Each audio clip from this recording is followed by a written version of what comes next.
the goal of everything, and the dynamics of everything are based in that ocean of being. So we have received this knowledge from Maharishi Mahesh Yogi, from his teacher that we have celebrated this time as the teacher, the day of the teacher, the Guru. We had Guru Purnima yesterday.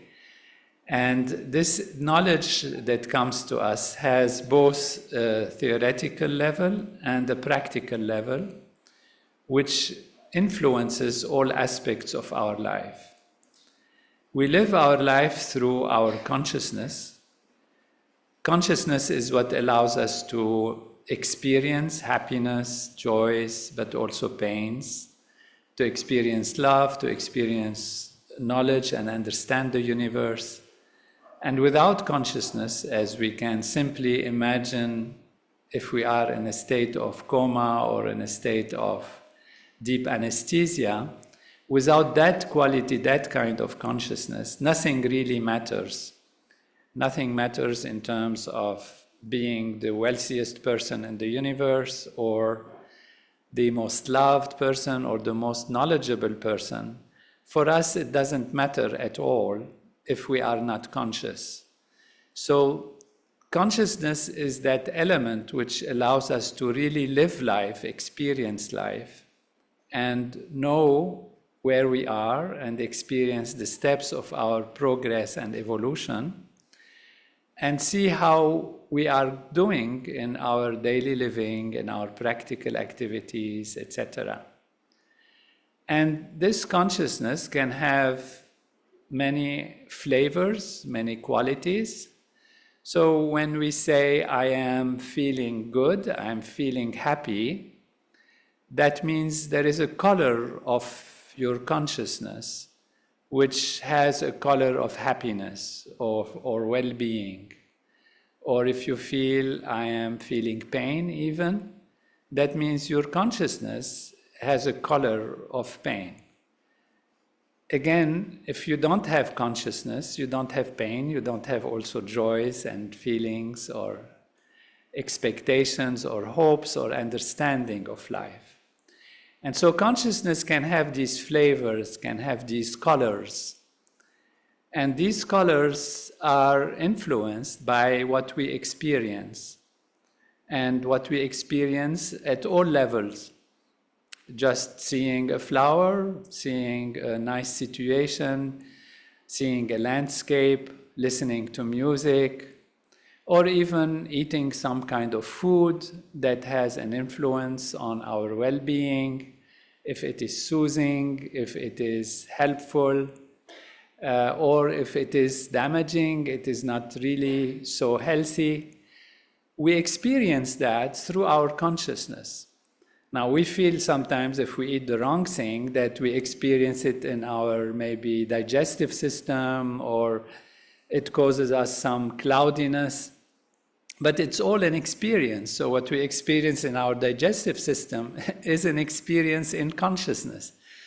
Again, because if you don't have consciousness, if you're in anesthesia, you would not experience any of that. So consciousness is influenced, is modified, is colored by what we do, by where we are, by what are the things we are exposed to in our life.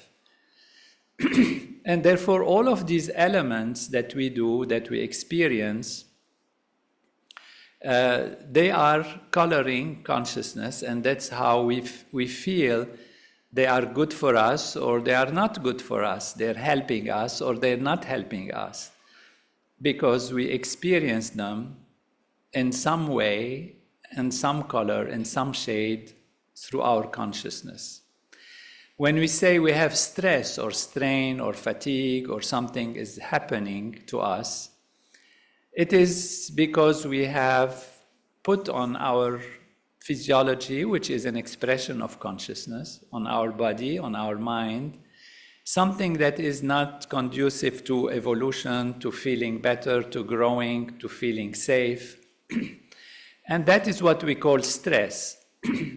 So stress is in a definition of consciousness is that filter or that kind of obstacle or that kind of improper influence on our consciousness. Again, we might say, well, stress, I can be stressed because my body's hurting, or I have maybe some disease process that is going on, and that is physiological, but that is also experienced and has an importance only in consciousness. Because without consciousness, again, and I know I'm repeating myself, but we like to really hammer this point a little to kind of get it home, is that it makes a difference only if I am conscious or if I have consciousness. So what we have from this tradition of Veda, tradition that Maharishi has so generously given to the world from the Vedic tradition, is not only the understanding of what life is in terms of it being all consciousness, but also the technology of how to improve consciousness. And so we have a system, and happily it's so easy and so simple, that allows us to expand our consciousness. And we have had, through research and scientific analysis, a number of research studies that have shown the improvements in the physiology, the mind, the body, through those technologies that Maharishi has offered from the Vedic tradition. And these technologies all ultimately improve our experience, and if they were to improve our physiology, it is that it improves our experience of being, of experiencing, of knowing, of growing. And therefore, all of these technologies, whether they come from the physical perspective, learning some good habits of food and diet and daily routine, or mental techniques, transcendental meditation, or living in a proper environment, for example, a house that is built according to natural law, that is nourishing to our consciousness. All of these technologies are aimed at bringing greater and greater fulfillment in life, because the purpose of life is to expand consciousness until we realize that we truly are that field of consciousness. We are that ocean of consciousness, and we have had those filters, those blocks, those stresses that prevented us from seeing the reality. And that's why we can say, and in the tradition we say, that this is a stage of ignorance. Ignorance means we don't know the reality of life. We don't know the ultimate truth about life. And as long as we don't know that we are the ocean of consciousness, that we are that fullness of life, we have something we don't know. And that is what ignorance means, to ignore the fact that we are the ocean and think we are only the surface level of expressions of life. We are only some wave in that ocean. And when the wave realizes that it is also part of the ocean and it's the ocean, then it knows its true reality. So the purpose of living is to grow in waves and leaps of greater understanding about who we are. And that is the great wisdom of know thyself, and ultimately to reach the point where you know you are the ocean. So if we want to look at all of this in a perspective of the meaning of life, then the meaning of life is the expansion of consciousness. And part of this expansion of consciousness is to get released from boundaries, from limitations, from colors, from shades of perception that limit our ability to see truly wholeness. And as we expand ourselves, there is greater feeling of fulfillment because there is less limitation. And this greater feeling of fulfillment is experienced as greater and greater happiness. So we can say that the meaning of life and the reason we are here is to experience every day, at every step, greater and greater happiness.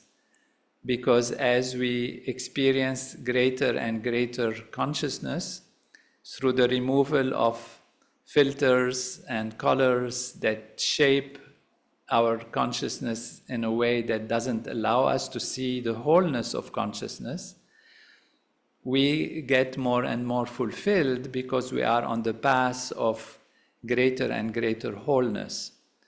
So that is why Maharishi says the meaning of life, the reason of life, the existence, and why we are here is to experience greater and greater happiness. So the expansion of happiness is what happens through the expansion of consciousness. And ultimately we reach the fullness of life where we know we are that ocean of being.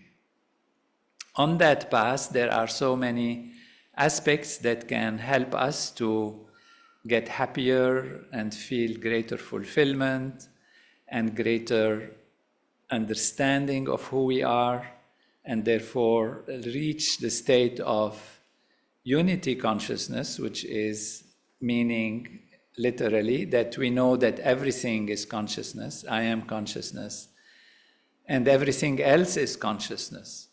So on that basis, we have programs that allow us to use every possibility of every aspect of life to improve and increase our awareness and remove the stresses and strains that are blocking our ability to truly see the wholeness of life. And that is what we call, in a sense, because it's not physical, it's not material, that's what we call a spiritual path, if you like. Now, spiritual has been used in terms of connotations that are maybe sometimes religious, sometimes based on belief, sometimes based on just imagination of different things that can be there. But in our understanding, in Maharishi's teaching, in the knowledge that our movement gives, spiritual means consciousness, and supreme spirituality means pure consciousness. And that is simply to say that it's a field that is non-physical, non-material. And so this is how Maharishi started his teaching in the world. He started with the desire to raise consciousness. And in the tradition from which he comes, that really translated into using and developing something which is fundamental to life and which is not material and physical, but basing all development, all growth on the basis of something which is non-physical. And that is having a term in that tradition, in the usual tradition of spiritual. And so he started the movement with what he called spiritual regeneration movement. Spiritual regeneration, translated in what we are discussing today, simply means bringing regeneration, bringing fullness of life through the development of consciousness. And consciousness we all have, and without it, again, and I know I'm repeating, without it nothing matters, nothing has any importance, nothing means anything. And consciousness is itself a field which is unbounded, but can be experienced in different modes and different perspectives and partial views, depending on how much there is on the system, orderliness and structure that is in tune with the dynamics of consciousness as it manifests from the unmanifest field of its pure existence, pure being, as it reverberates within itself by looking at itself, experiencing itself. And why does it do that? Is because it is consciousness. Its nature is to experience itself. We are calling it consciousness because it can be conscious. And when it's conscious, it looks at itself, examines itself, and that creates a dynamic value. And then it looks at itself from all possible perspectives. And this is what creates the reverberations of consciousness, looking at itself from this perspective, from that perspective. And these are the field of the unmanifest field of consciousness, then manifesting in the universe. And all these perspectives are what we know in the manifest universe as specific entities, be it an electron or a particle or a molecule or a cell. And as these develop into greater and greater orderliness to embody the entire dynamics of consciousness, then one can reach a stage where one can know totality. And this is how we come to know that we are everything. I am totality. And I am saying this because those dynamics of consciousness are available to us in the Veda as the Vedic literature. The Vedic literature is reverberation of sounds, and those sounds are simply the dynamics of the reverberation of the ocean of consciousness, appearing as the different surface layers and cognized by the seers, by the Vedic knowledge knowers, as sound, as experienced as sound. Sound is a reverberation of waves, and those waves can be experienced as sound, can be experienced as sight, and can be experienced on different levels. But on the most subtle level, they are experienced as sound. And those sounds have structure, and those structures are the basic laws of nature that construct the universe. And Maharishi has seen that our human physiology, because it is able to experience transcendence and ultimately experience totality, must be exactly like the reverberations of the dynamics of consciousness experiencing itself, which means it must look like those sounds that are experienced by the Vedic scholars. And this is what the research has shown. Under his guidance, I was guided by him to look at the reverberation of sound and how they appear in our physiology, and found one-to-one correlation that shows us that our body is truly an embodiment of the sounds of the Veda, that we are a blueprint, that Veda is a blueprint of our structure and function of the physiology. And therefore we have that development that has been reached in our evolution of the universe, of our Earth at least, that we know, where we have reached a level of structure and organization and development as humans that allows us to know ultimate reality.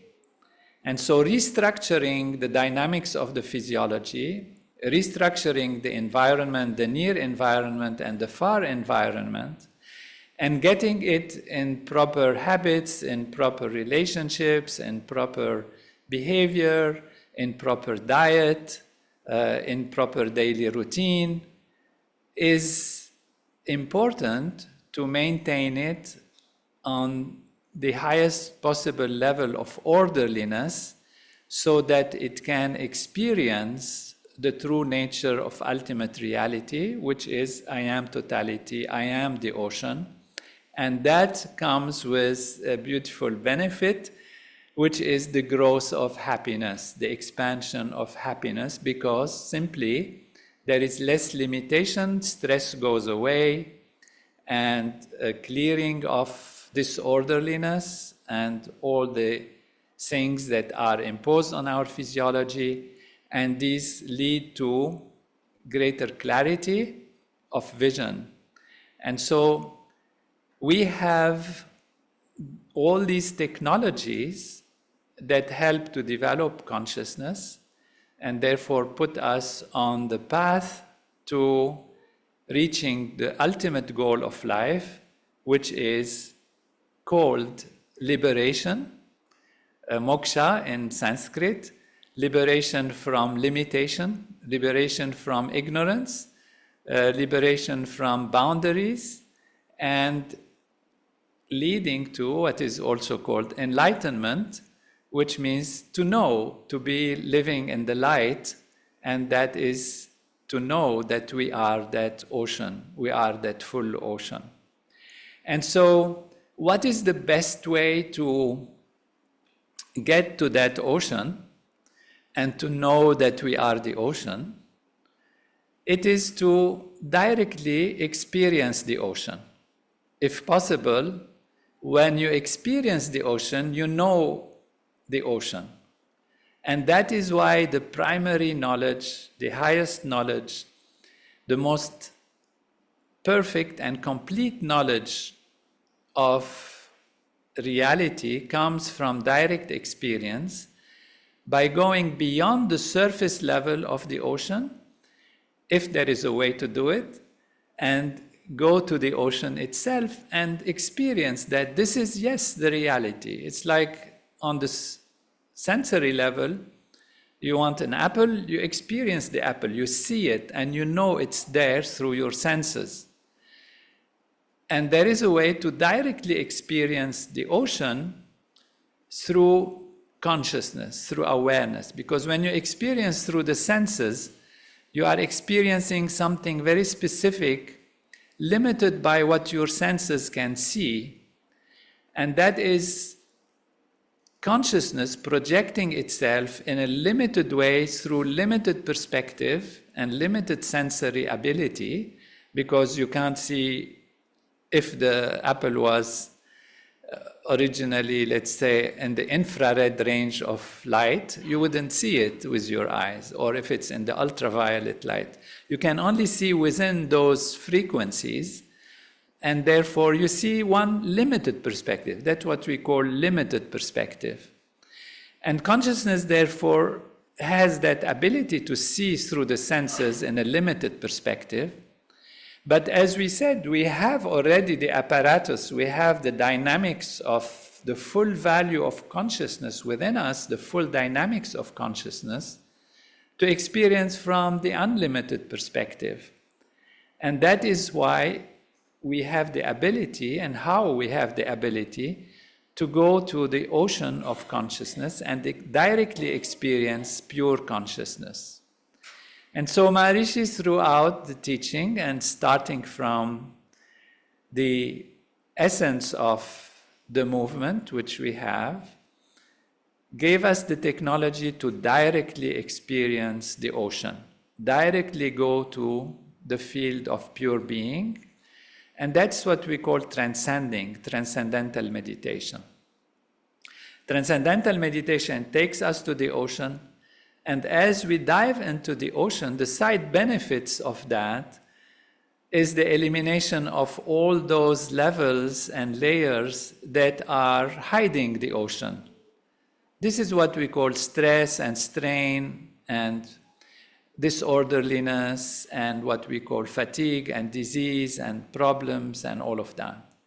And that is why transcending is the most powerful technique to get on the path to achieving the goal of life, the meaning of life.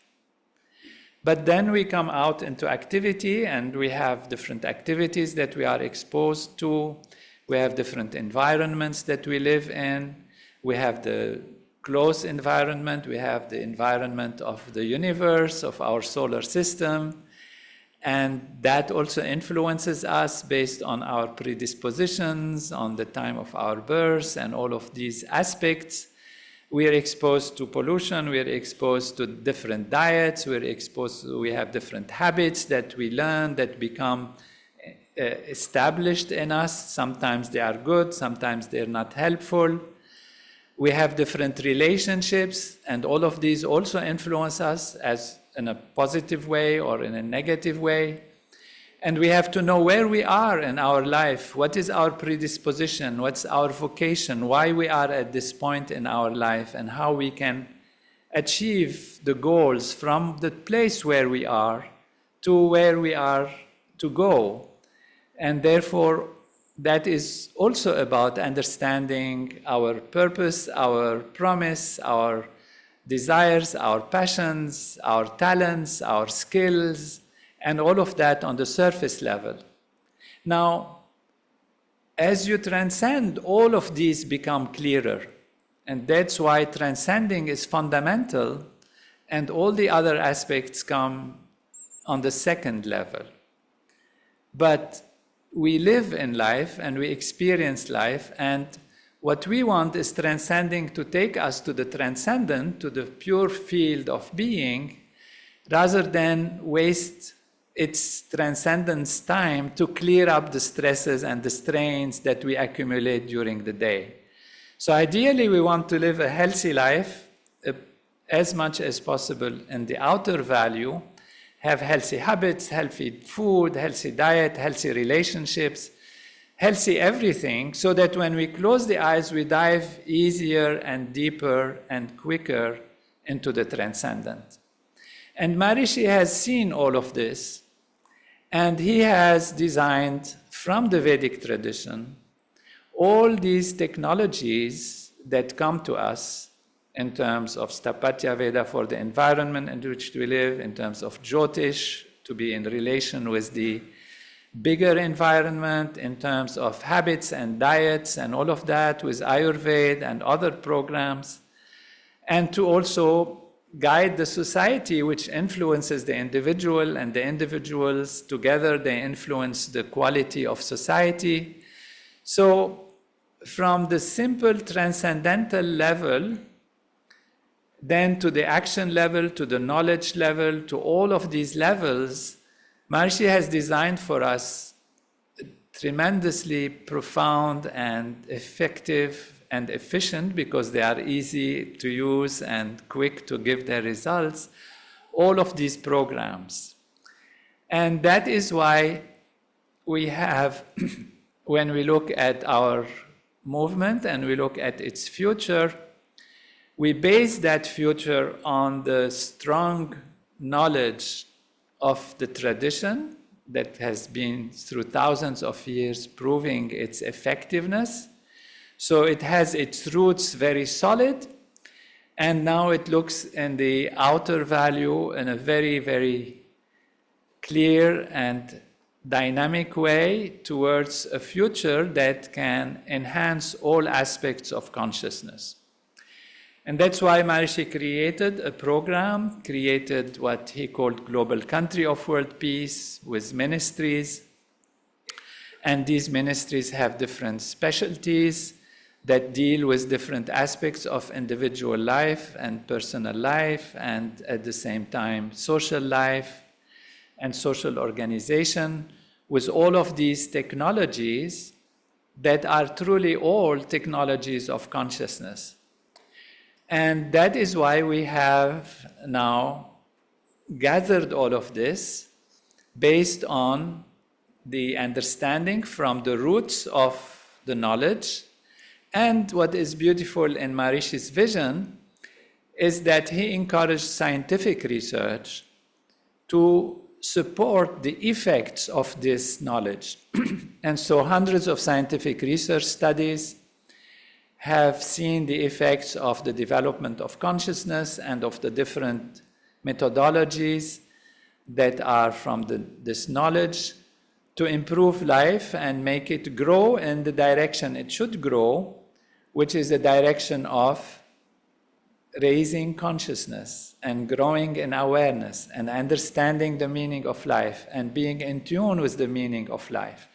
And so it answers all, even our intellectual inquiries about why this happened, why this shouldn't happen, why consciousness is there, how does it work, so that our mind and intellect and feelings are in tune with us and with our experience.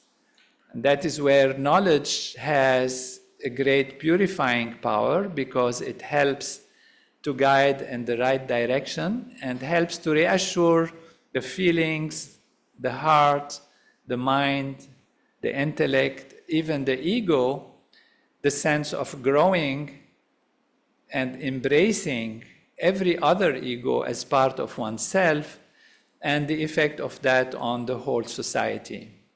So that is why we have the Consciousness Advisor Program, and we have the Consciousness Development Program, and we have the roots and the strengths of the knowledge in all those experienced leaders who have been with Maharishi, who have worked on the programs for many, many years, and they are a source of great strengths, pillars of purity of the teaching and perfection of the teaching.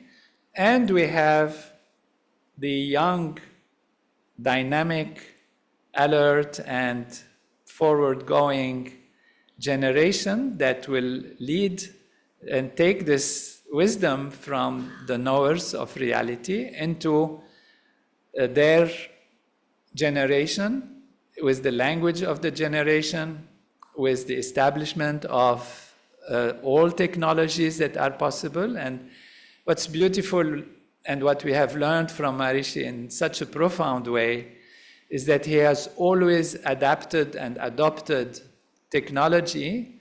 And we hear him many times say, when there is a new discovery in technology, that he says, this is for us, this is done for us. You know, when there were satellites that came and started to broadcast, and he said, this is for us, so that we can speak to more people in one go and reach so much more people, rather than talk one-to-one like that. And this technology kept developing, and today we have amazing technologies of communication that have proven to be very powerful in many ways, but they also can have their own limitations or their own challenges. For example, artificial intelligence is coming now. It's a powerful technology. We want to be able to use it, and we want to be able to guide it in the right way. And so nature does it that we have great young dynamic leaders who know the markets, know what's happening in the markets, how people are responding to things, what are the needs. And so therefore we are here to offer the needs and all put it in the context of the true meaning of life, which is consciousness. And having this knowledge, we don't want the population of the world to be misguided by maybe technologies that come and go that are on different levels, be it on the physical level or even on the mental level, that offer some benefit here and there, but don't take the individual from where they are to developing true liberation and true enlightenment, true spirituality, irrespective of belief, irrespective of philosophy, irrespective of any system or background they are coming from. We take everyone wherever they are, and we have the knowledge to take them to where they really want to go, whether they know it or not. And this in a very simple, innocent, direct way of nourishing. So our future is here with us. I want to express my gratitude to all the younger generation for joining and for focusing on making this knowledge available in the best possible way and being leaders in the field of reality, the field of consciousness, which Maharishi has started already now almost 80 years ago from the blessings of his teacher. And we have an organization that is very structured, very strong in terms of the solidity and strength of the knowledge. Again, with this young generation that you can show around me, young in heart and young in age, also some of them, that are here to take this forward on the basis of the strengths that the generation that has been with Maharishi is still with us, and we take benefit from having them and having their guidance, all of us together, to create a world that is happy and healthy and free of conflict and overcome challenges, and where there are opportunities such as artificial intelligence and other engineering aspects, guide them to create a happy, healthy, and peaceful world. So I'll be asking Anna Maraika to introduce our Prime Minister, who will tell us, among other things, I guess, about the structure of our international movement and the ministries and how they are diligently taking care of different aspects. And then we will have Dr. Neil Patterson, who's the great Minister of Administration of our global country of world peace, who will highlight the main steps of what we're going to be doing and the program, I guess. and we take it from there. So I ask you all to welcome everyone on the stage and welcome all the leaders that are listening.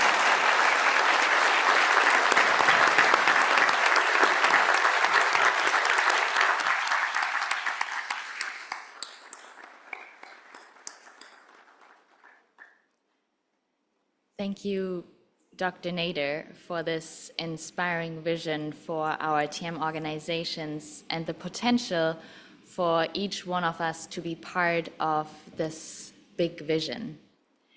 With this, I'd like to invite Dr. Bevan Morris and Dr. Neil Patterson to share an overview of our ongoing and upcoming programs on consciousness. Let me take a moment to briefly introduce these long-standing leaders of the TM organizations to you. Dr. Bevan Morris has worked as a teacher and administrator in Maharishi's worldwide transcendental meditation organization for more than 55 years. He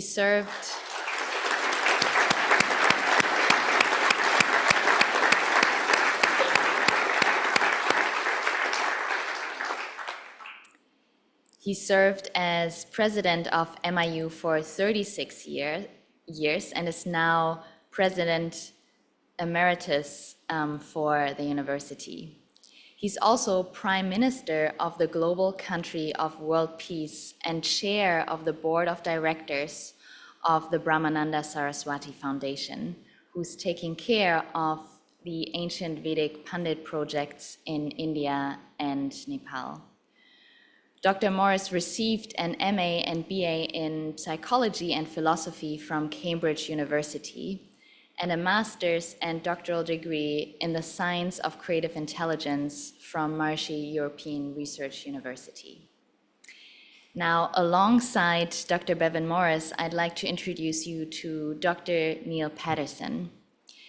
Dr. Patterson studied and worked with Maharishi Mahesh Yogi for more than 30 years and has been a teacher of the Maharishi technologies of consciousness, transcendental meditation, and its advanced programs for over 40 years.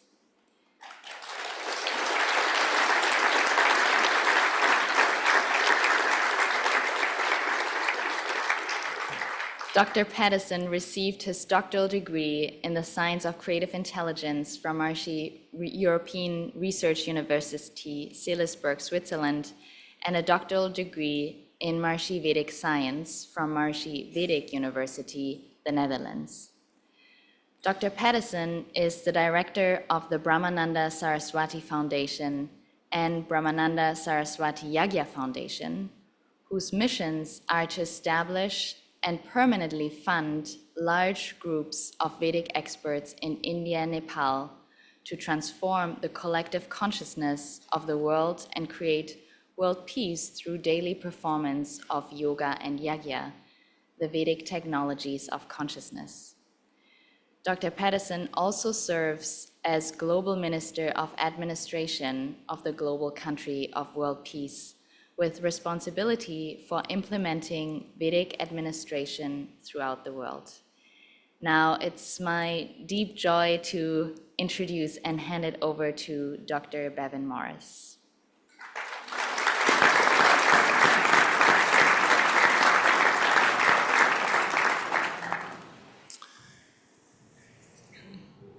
Thank you, Anna Marika. In the cabinet of Dr. Tony Nader, the global country of world peace, there are 12 ministries. First one is the Ministry of Natural Law and Order, which is responsible for the establishment of global groups of 10,000 yogic flyers, including Maharshi Vedic Pandits in India, for the creation of permanent world peace and global invincibility. Next, we have the Ministry of Education, which offers consciousness-based education through the colleges and universities of the world to bring enlightenment to the students and make every educational institution a powerhouse of harmony and peace in their environment. And we have the Ministry of Health, which offers Maharshi Ayurveda, in fact, the totality of all medical practice that is prevention-oriented, natural, and free from side effects to create a disease-free society. So consciousness-based health programs.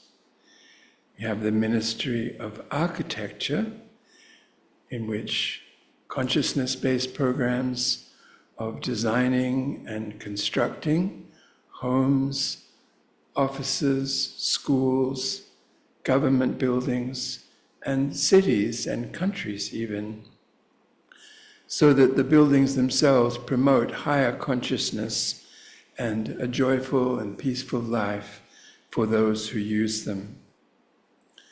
Next, we have the Ministry of Agriculture, which is working to promote food purity and safety for the whole world, particularly the creation of production of Maharshi Vedic organic farming, which is a combination of poison-free farming with Vedic sounds, the sounds of natural law, added to make the food especially nourishing and promoting of higher consciousness. Next, we have the Ministry of Trade and Commerce, whose role is to promote such pure and useful substances to be sold all over the world, so everyone may have advantage of this system of creating a pure and harmonious life and a healthy physiology. Next, we have the Ministry of Defense, which has the goal to create a prevention wing in the military of every nation, a section of the military that is dedicated to the group practice of the Transcendental Meditation and TMCD program, including yogic flying, so that the soldiers in their daily routine, their daily life, are themselves creating beautiful, peaceful influence to neutralize the stress and strain in collective consciousness that, when reaching a peak, leads to war and devastation of life. So a prevention wing in the military in every military of the world. Victory before war. Next, we have the Ministry of Science and Technology, and this ministry is working on both the level of the developing theory of the unified field of consciousness in modern science, that there is a single universal field which is self-interacting, therefore consciousness, which is pervading everything, which is everything. So that's one side of the research. And the other is to, as Dr. Nader said, to monitor and record and then publish the results of all the technologies of consciousness that Maharishi has offered and Dr. Nader is offering to the world, so that the whole world is quite clear that there is nothing else that has this kind of research supporting its efficacy and the benefits that it brings to the population. Next, we have the Ministry of Communication. The Ministry of Communication is responsible for contacting everyone in the world, all those already rising in enlightenment, but also all the governments and all the leaders everywhere, to give them the information about these developments of consciousness-based approaches, taking the world out of the old systems of material, boundary-based views of life and technologies which have led to governmental failures and warfare and suffering in the world. So the Ministry of Communication to provide fresh waves of useful information to the entire world family. Next, the Ministry of Religion and Culture, which provides consciousness-based programs to enhance the integrity and strength of traditional kingdoms, traditional divisions of society that have existed through countless centuries, but are under threat by the invasion of all kinds of cultural values that are not according to their local traditions and lands, and to protect the mother tongues of the world, the 7,000 mother tongues. So all of the traditional peoples of the world and all the religious traditions of the world continue to exist and thrive in their full integrity. Then next is the Ministry of Administration, which is, for example, responsible for these wonderful celebrations that we've been having. Ministry of Administration implementing all the different impulses of planning and activity that Dr. Nader is initiating and efficiently carrying them out so that they work well to provide everyone the opportunity to access every aspect of the knowledge that Dr. Nader has been speaking about today, and to organize all the activities needed for these very most precious things in the world to be enjoyed by all. And then the Ministry of Finance and Planning, which, just as it sounds, it is to develop the finances that support all of the consciousness-based programs, to find all the different ways and channels, and to open them wide for funding to flow in to support all the 12 ministries' activities. So this is the set of 12 of the cabinet of Dr. Nader, excuse me. And in every case, they are using all the technologies of consciousness. Excuse me. Transcendental meditation, 4 advanced techniques of transcendental meditation, the Transcendental Meditation City program, including yogic flying, the group dynamics of consciousness, group practice of these technologies of consciousness, yoga asanas, pranayama breathing techniques, Surya Namaskar, sun salutations, self-pulse reading, daily and seasonal routines, a diet, proper food and digestion, Maharishi Vedic organic agriculture to provide the good food for that purpose, and Maharishi Vedic Observatory to connect the individual with the cosmos, and then Panchakarma, purification and rejuvenation techniques that are available from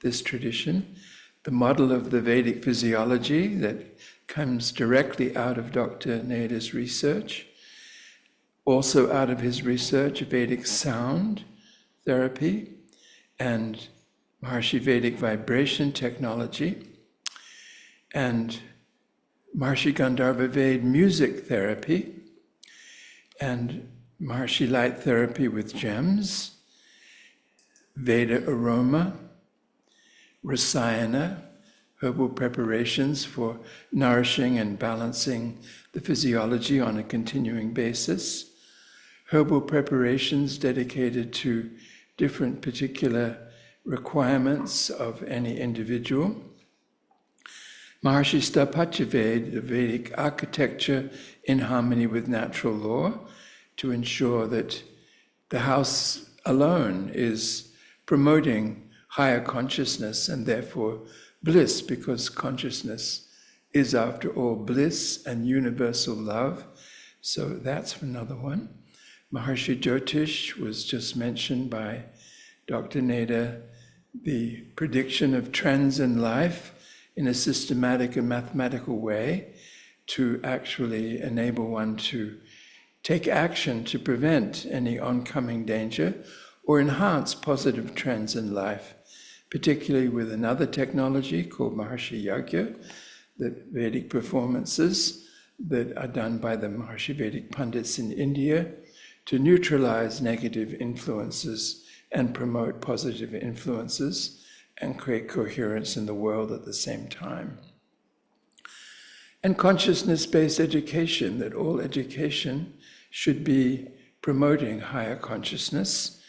And then finally, total knowledge, the need to have knowledge that complements all of these practical technologies so that one's intellect is already an enlightened intellect with a real understanding, as Dr. Nader said, that as the ancients have said, Neha Nanasti Kinchana, consciousness is all there is, and Atma Vedam Sarvam, Atma, the unbounded ocean of consciousness, the self, is everything. So one needs to know that this is the reality, as confirmed in this modern age by Maharishi Mahesh Yogi, who provided, for the first time in the memory of the world, technologies of consciousness to experience that reality of the universal field of consciousness, to live in the higher states of consciousness. All of these programs are supporting transcendental consciousness, cosmic consciousness, God consciousness, and unity consciousness rising in life. So Jai Gurudev, and thank you, and over to you, Dr. Patterson.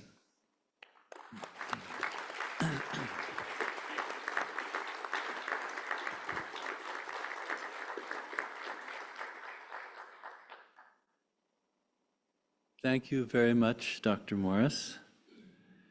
And over the next few days, we're going to be exploring with Dr. Nader how to develop the full potential of our consciousness from all these different approaches that Dr. Morris highlighted, that were brought to light by Maharishi in his reformulation of the ancient Vedic science of consciousness.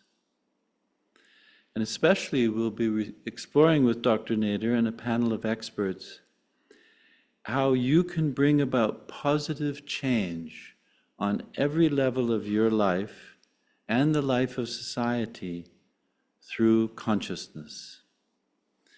So I want to just briefly review, if video could put up the panels about the agenda that we're going to be presenting to everyone. Yes, so this afternoon we'll be meeting again at 1400 to 1600, and there will be presentations on the latest developments in bringing consciousness-based programs to everyone. And then tomorrow, on July 23rd, if we could bring up the next slide, please. We'll be meeting at 11 a.m. Yes. Can we go to the next slide, July 23rd? There will be presentation of the Consciousness Advisor Program. So that's tomorrow, July 23rd from 11 to 12:30, presentation of the Consciousness Advisor Program. And then at 1400 to 1600, applying the knowledge of consciousness to habit change. And then we'll have an evening session from 2015 to 21:15 on changing the world through consciousness. And then the next day, if we can show the next panel, July 24th, there will be two sessions, one at 1400 to 1600, and that is on applying the knowledge of consciousness to create happy relationships. If we could show that next slide, July 24th. And the second session, at 2015 to 21:15, we'll hear highlights of other existing projects. Okay, we're still not on 24th, that's all right. And then finally, on the final day of our conference, July 25th, there will be two sessions, again from 1400 to 1600, on applying the knowledge of consciousness for a purpose-filled life. And then our final session at 2015 to 21:15 will be the latest developments at Meru and the conclusion of the conference by Dr. Nader. So this gives you a vision of our agenda for the coming few days and all the topics that we'll be considering together. And we want to thank Dr. Tony Nader for laying out a beautiful vision of what is consciousness, why it is paramount that everyone knows and experiences the full range of consciousness, and how to develop the full potential of our own consciousness through all these incredible practices and technologies of consciousness that Maharshi brought to light over 50 years. So thank you, Dr. Nader.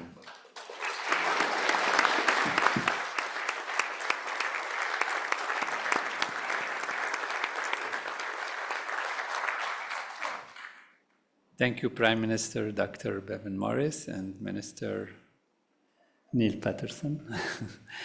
I want to highlight that what we will be doing in the next few days is those things that are new that maybe not everyone has heard about. Therefore, we are assuming that all those who are with us and joined us are very familiar with transcendental meditation, the advanced techniques, the programs for society overall, the group programs. And so those values which are fundamental and important and most essential, but that have been already discussed on various meetings and discussions, might not be highlighted as much. So it's not because they are in any way less important, they are actually most fundamental. But during these few days, we will highlight the new angles, the aspects that are coming along as supporting systems that not everyone has been aware of, and that we felt during these few days they'll be importantly highlighted. So there are great programs, great courses that are very powerful, that have been already available in all fields, that Prime Minister has introduced, that will not be necessarily mentioned. There are great courses. We have pamphlet of courses that are there that have been structured by Maharishi in a beautiful way. And those we are assuming almost everyone is familiar with. And therefore, it's just an update on some of the latest things that the Consciousness Advisor program has brought to light. So thank you for keeping this in mind.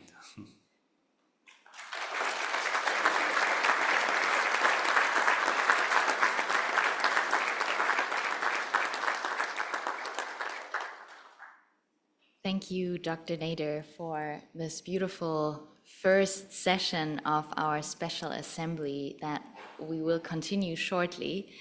So we will have about now an hour and 20 minutes before we continue. So we'll continue at 2 o'clock Central European Summer Time with some exciting presentations on the latest developments in bringing consciousness-based programs to everyone. So enjoy, and we will see you soon.